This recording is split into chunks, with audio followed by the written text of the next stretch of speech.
غربت اور اقتصادی بحران کے شکار پاکستان کے بھکاری کا اب دنیا بھر میں پھیل گیا ہے اور پاکستانی میڈیا کے مطابق پاکستان سے باہر گرفتار کیے جانے والے 90% بھکاری پاکستان کے ہی ہوتے ہیں۔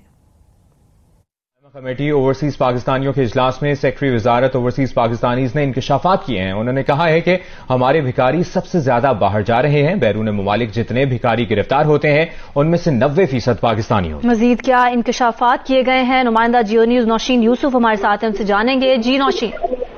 جی بالکل، سمندر پار پاکستانی کمیٹی کا اجلاس منظور کاکڑ کی زیر صدارت ہو رہا تھا، جس میں سیکرٹری سمندر پار پاکستانی نے بتایا کہ ہمارے فقیر سب سے زیادہ باہر جا رہے ہیں اور جتنے فقیر باہر بیرون ملک خصوصاً عرب ممالک میں گرفتار ہو رہے ہیں ان میں سے 90% پاکستانی ہیں۔ اور عراقی اور سعودی سفیر تو ہمیں کہتے ہیں کہ آپ ریپیٹ اوفینڈرز ہمارے پاس کیوں بھیجتے ہیں، ان سے ہماری جیل بھری گئی ہے۔ اور انہوں نے کہا، مزید بتایا کہ اب ہمارے اتنے افراد اس لیے ڈیپورٹ ہو رہے ہیں کہ وہ بھکاری بن کر جاتے ہیں، پاکستان سے جہاز بھر بھر کے بھکاری جو ہے بیرون ملک جا رہے ہیں اور حرم کے اندر جتنے بھی جیب کترے پکڑے جاتے ہیں ان میں سے زیادہ تر پاکستانی ہوتے ہیں، زیارات پر بھیک مانگتے ہیں اور بھکاری جو ہے زیادہ تر عمرے ویزے پر جاتے ہیں، یہ جو ہے ورک ویزا پر نہیں جاتے۔ جبکہ جب سوالات کیے گئے کہ پاکستان جو ہے دنیا میں جو ممالک ہے خصوصاً جاپان میں پاکستانیوں کی تعداد، جو عرب ممالک میں بھی جو بنگلہ دیش اور بھارت سے تعلق رکھنے والے ہنرمند افراد ہیں ان کی تعداد پاکستانیوں سے کہیں زیادہ ہے، تو اس کو انہوں نے یہ بتایا کہ ہمارے اسکلڈ لوگ نہیں ہیں اور پاکستانیوں پر جو بیرون ملک لوگ ہیں وہ زیادہ بھروسہ بھی نہیں کرتے۔ جی نوشین یوسف، شکریہ، آپ نے اپڈیٹ کیا۔